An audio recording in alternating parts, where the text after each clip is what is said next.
Hello and welcome to another video trying to get you the very top grades. This is still in the series of top 10 facts about an inspector calls, and we're focusing on J.B. Priestley's life, the context of his life, and what I want to show you today is how you can use these details in your answer. It's no good just knowing facts about Priestley. You have to be able to use them to prove a point or build an argument in your essays, and I'm going to show you to do that 10 times. So fact number 1, Priestley's father was a school teacher. And we can see this reflected in the didactic tone of the play. So didactic means teacher-like. Didactic is teaching, really explicit teaching, spelling out a message. And we can see how that whole play is spelling out a message about the fact that we're all members of one body, we all need to be responsible for each other, and we need a social policy that does the welfare state, and we need an economic policy where we secure workers' rights. So everything in his play, the messages in it are totally didactic. We can say that inspiration comes directly from his father, who was a school teacher.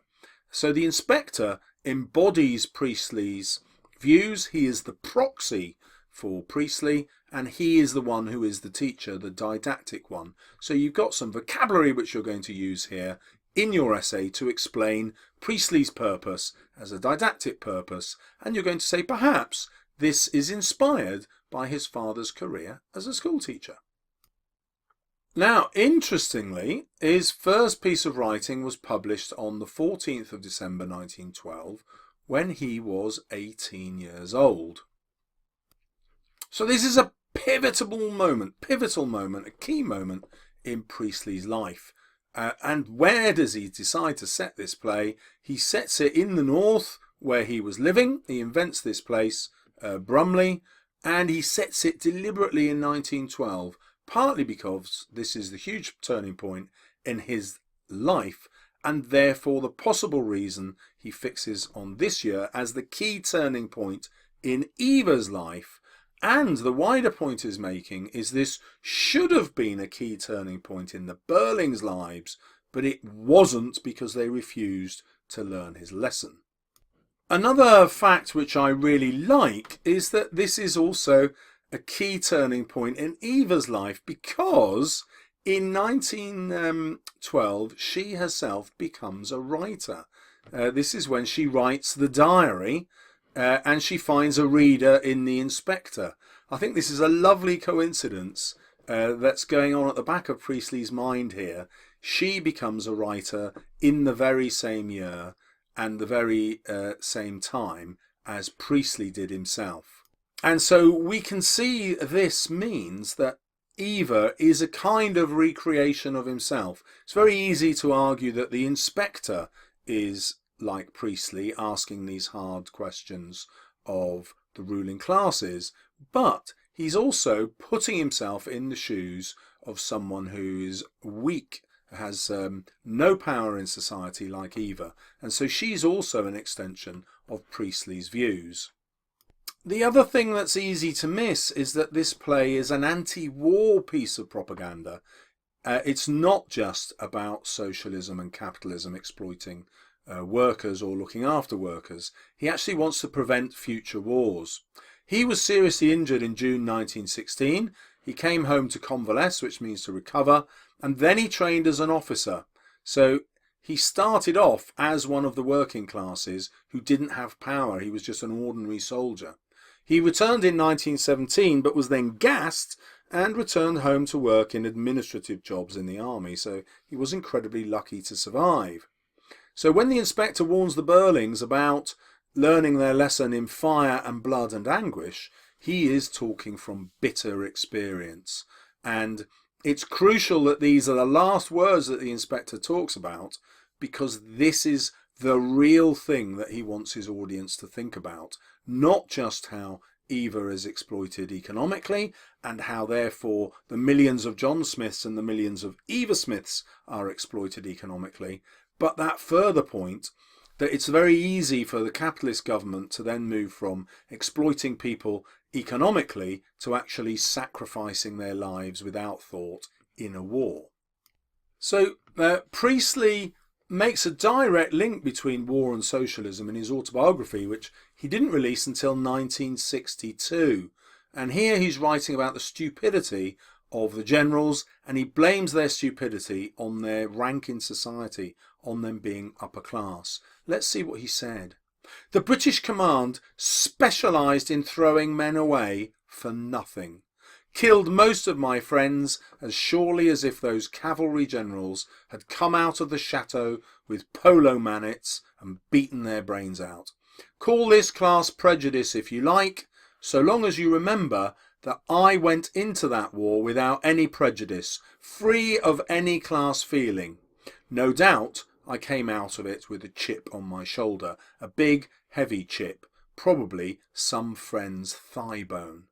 You can see how angry he is nearly 40 years later. He's still incredibly bitter about how these ordinary working men were sent out to be slaughtered in his view. And the slaughter isn't just because that's the way war is. According to him, it's because of the way that the British command treated them as though their lives were meaningless and worthless. Now, it's worth pausing here to think who would have been the officers at this time. Well, during the time of the First World War, it's people like Eric who would have been the officers, people who are immoral and drunk. So he's got no respect for the upper classes there. And the high command would have been peopled by older men such as Burling. Burling would have been the right age, and Gerald, being around 30, would have been the right age for a senior officer, perhaps captain or major. And so we can see in his portrayal of these men in that society, he's got in mind how not just incompetent they are, like Eric, but also wrong-headed and just tactically stupid, like Burling, who doesn't even realise a war is coming, or cynical and exploitative, like Gerald. So he presents three kinds of stupidity in upper-class men, and these are the same three kinds of stupidity that would have existed in the British command because they all came from the upper classes. And the thing that gives them that stupidity is the lack of responsibility, that lack of feeling that we are all members of one body. So he's literally throwing men away because those lives mean nothing to them. They don't feel responsible for them in any way. And it's that lack of responsibility that is at the heart of the play, but also at the heart of fighting such a massive war. Now, interestingly, after the war, he went to Cambridge. He wouldn't have been able to do that ordinarily, but this was one of the ways of helping soldiers when they returned. So they were given grants, if you like, to go to university and rebuild their lives. And interestingly, he went to Cambridge, you know, one of the top universities in the country, and he completed his degree in 2 years instead of the normal 3. So what we find here is that Priestley discovers he is far more intelligent than most of the upper classes who fill that university, and he's also far more determined than those members who went to that university. And this is probably why he decides that Eric has either went to Oxford or Cambridge. He talks about them having a varsity education. And so when he personifies Eric in the play, he constructs him to show what a typical Cambridge undergraduate is like, interested in alcohol and having sex with as many women as possible, and not taking any responsibility for their actions. And what the creation of Eric says to his audience is, look, there's nothing special about these privileged men who go to this university and who we celebrate as being the best of the generation. Well, they're nothing of the sort. In fact, you and I, members of the audience, he's saying, are probably more intelligent and harder working than they are. And the implication is, I know this because I did my degree in 2 years when they spend 3, because they're spending so much time chasing sex and alcohol. Now, just as Priestley lived out the tragedy of the war, he also tried to live out the tragedy of the Great Depression, which lasted from 1929 to 1934. And in 1933, he did a national tour going around all the poorest parts of the country, and then published a book, The English Journey, which was an account of that. And it was an exploration of how the poor had been mistreated by society. And so we can see he's got a special interest in social reform, because the welfare state, having proper security from the government, would have prevented these unemployed people during the Depression having to lose everything they possessed, and they would still have been looked after by society as they are in more modern times. And this gives us his inspiration for dramatising Eva Smith from, the kinds of workers he's met suffering hard times in 1933. And that's why he's interested in the millions of Eva Smiths and the millions of John Smiths. And those are the inspector's words just before he leaves. Well, I'm trying to discipline myself now to make videos that aren't much longer than 10 minutes, because I think that's a good revision time for you. So I'm going to leave reasons number 7, 8, 9 just small on the screen like this without really talking over them, and you can then freeze the screen and learn for them at your own leisure. Here's number 8 with the fascinating story about him setting up his own political party called the Commonwealth Party in 1942, and the detail that he stood as an MP in 1945, the same year that the play was published. And then this is an account, number 9, of how he set up the campaign for nuclear disarmament, because the immense destructive power of the atomic bomb dropped, 2 atomic bombs dropped in Japan in 1946, led people to believe that the destruction of every civilization on Earth was incredibly likely. But I will teach you number 10 in a little bit more detail. So Priestley actually turned down a knighthood and a peerage. A peerage means that you become a lord and go to the House of Lords.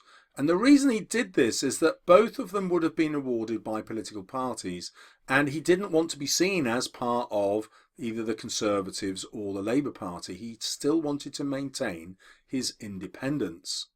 And so he did accept the Order of Merit in 1977, as this is a gift made entirely by the Queen without any politics involved at all. Now, why is that significant? Well, it makes us examine Burling and Gerald Croft's father. So this allows us to see how critical he would like us to be about the titles in the play of Sir, for example. So Sir Croft, Gerald's father, is so much of a snob he doesn't even celebrate Gerald's engagement to Sheila, because she comes from a family that he sees as socially inferior. And we can see how much Priestley condemns this kind of snobbery, because in his own life he refused even to accept these political awards. And when you look at these awards every year in the newspapers and you find out who's been made a Sir, a Knight or a Lord, these people celebrate it, and Priestley is totally against that. He sticks to his principles. And then we've got Burling's craving for a knighthood, and we can see how much Priestley wants us to see that as a sign of Burling's moral weakness. And he doesn't care how he gets the knighthood, he just wants the title. And so he has not served his community in any way at all, and therefore Priestley is pointing out he doesn't deserve any kind of knighthood. And it reveals how much we should dislike him when we know how much Priestley himself disliked this honours system. Okay, so you now have 10 pieces of context about Priestley that no one else in your class knows. I suspect you haven't been taught any of these in class. And if you use 1 or 2 of these in your essay, this will be a way to distinguish yourself from all the other candidates, and will be an easy way for you to get into the higher mark range. But remember, for each one I've put in bold how you can relate it to Priestley's purpose. Just knowing the fact on its own is useless unless you can apply it to why that is important in our understanding of the play. Hopefully I've shown you how to do that, and you're going to go and blitz the exam and get a grade 7 or above. If you'd like more top 10 tips, don't forget to subscribe.